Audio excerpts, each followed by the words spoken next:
Un saludo a los amigos de BPI TV. Nos encontramos desde la Universidad Central de Venezuela para llevarles a ustedes una entrevista con el profesor Carlos Hermoso. El profesor Carlos Hermoso es economista, profesor de acá de la Universidad Central de Venezuela, quien nos va a ayudar a analizar hoy todo lo que ha sido este mes de las medidas económicas que ha impuesto el gobierno venezolano. Hace un mes, precisamente, nosotros pudimos conversar con el profesor Hermoso. Invitamos a todos a ver esta transmisión que hicimos a través de BPI TV en nuestro canal de YouTube para que puedan de otra forma comparar el análisis que se hizo en primer lugar y esta en segunda instancia. En aquella entrevista que hicimos hace un mes, profesor, usted nos comentaba que estamos realmente en una transición, es decir, como en un proceso de dolarización que el gobierno disfraza con toda esta imagen del petro y todo esto que está ocurriendo. Usted indicaba que estamos en una vulgar, así lo calificó, dolarización. ¿Cómo lo ve luego del mes? ¿Sigue ratificando que estamos en medio de una dolarización? ¿Cómo está viendo los precios? ¿Cómo está viendo a Venezuela luego de la implementación de estas medidas económicas? Sí, ciertamente, luego de un mes de iniciado este proceso, ratificamos que estamos en presencia de una dolarización, y no solamente de una dolarización, sino lo que se puso más claramente en evidencia, que estamos frente a un paquete chino, paquete fondo monetarista, paquete del estilo CIPRA, como lo querramos llamar, es un paquete. Y es un paquete, y se demuestra claramente que es un paquete de rescate. Se demuestra cuando el presidente ya ha anunciado lo principal de las medidas, se va para China a buscar dinero, o sea, a buscar inversiones directas e inversiones indirectas. O sea, inversiones indirectas tienen que ver con el incremento de la deuda pública, de la deuda externa de la República, e inversiones directas en el área de la minería. O sea, no es deuda de la República, sino que van a ser inversiones que van a hacer los chinos en Venezuela, en el sector minero y petrolero principalmente. Pero sí, fíjate que los precios, lo que nos demuestran a nosotros claramente es que hay una dolarización que también va a afectar significativamente al ciudadano cuando se incremente el precio de la gasolina. Y si tiene razón el presidente de la República en el sentido de que no han emitido ni un bolívar inorgánico, estaríamos en un incremento de precios no como resultado de la inflación,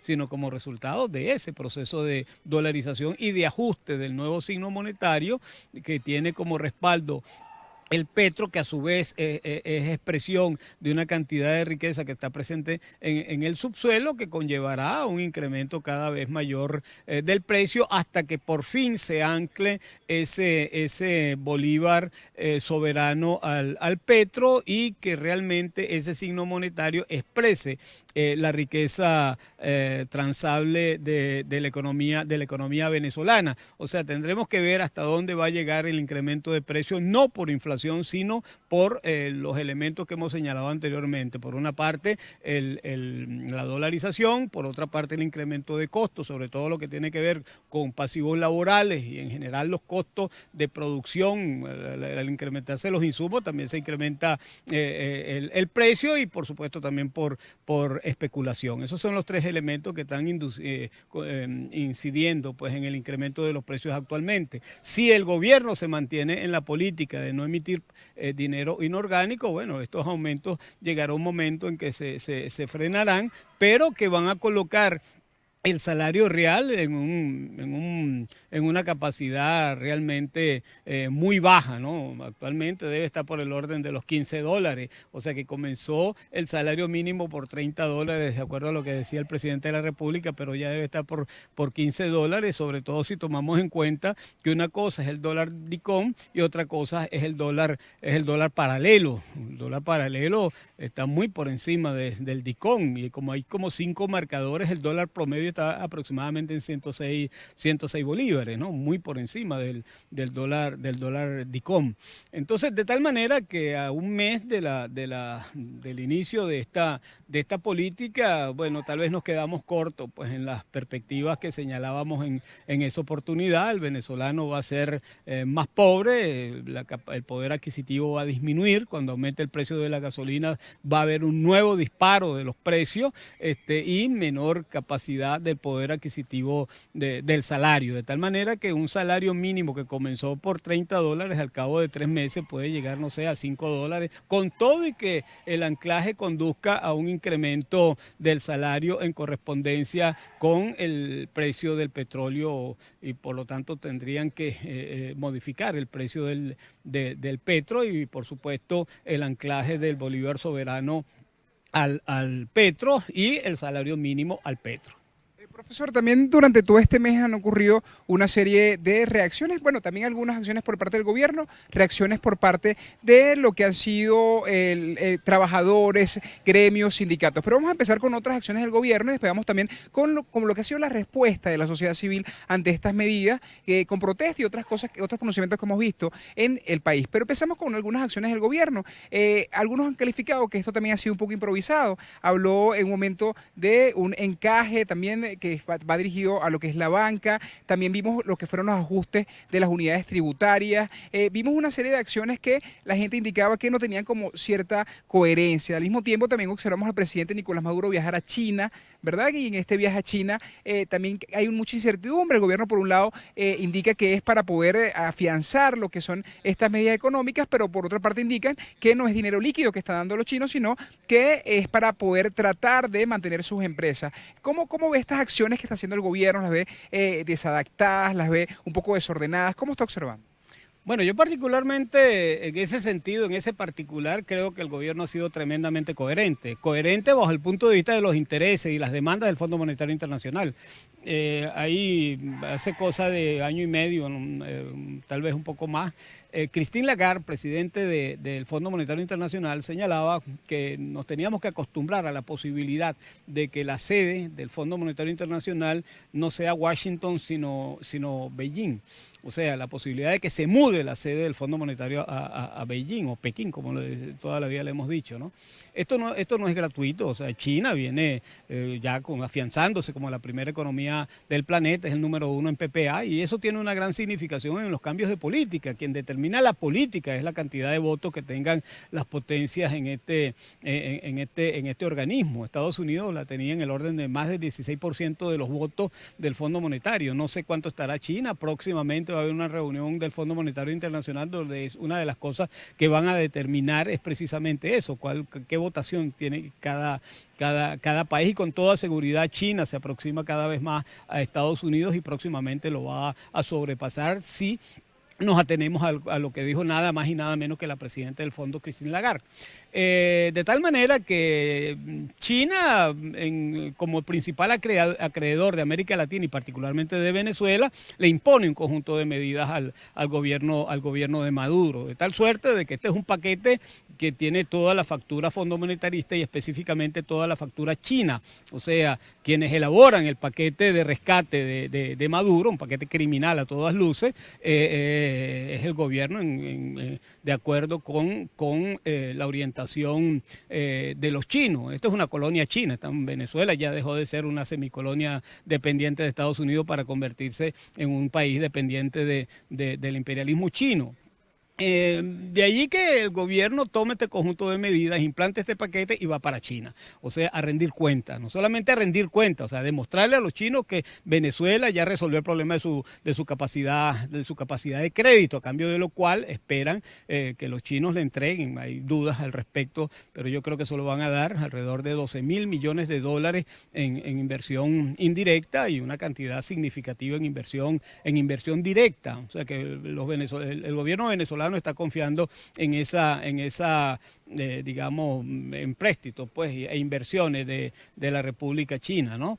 A partir de ahí es que tenemos que ver la coherencia de estas medidas. Si nosotros lo comparamos con el gobierno griego, el gobierno de Cipras, fue un paquete similar. La diferencia está en que ellos lo hicieron con base en el euro. Nosotros lo estamos haciendo con base en un signo monetario que acabamos de inventar, que es el tal soberano anclado a otro signo monetario, que es el petro, porque piensan convertir el petro en una moneda de cambio también. Para eso habría que ver cómo van a configurar ese mercado y cómo van a fraccionar el petro, de acuerdo al anuncio que hizo el presidente de la República el día de ayer. Esto a mí particularmente me resulta coherente.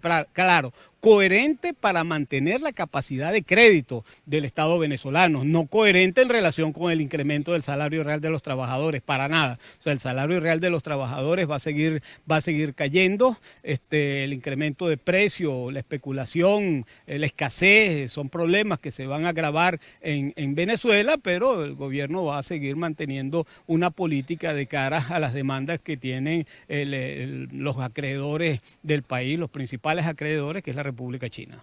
Profesor, ahora las reacciones de la parte de trabajadores indicó que esto no es para los trabajadores, pero hemos observado protestas de muchos sectores del país, también como también conocedor de lo que han sido los derechos laborales, esto de quitar algún tipo de beneficios, también el reclamo de lo que han sido las contrataciones colectivas, toda esta situación que están demandando los trabajadores, ¿cómo también la está observando esta lucha que están? Yo creo que estamos en presencia de una tercera rebelión. La diferencia con las dos rebeliones anteriores es que esta es una rebelión de los trabajadores. Esta es una rebelión que le encabezan los sectores laborales del país, tanto del sector productivo como trabajadores del Estado, ¿no?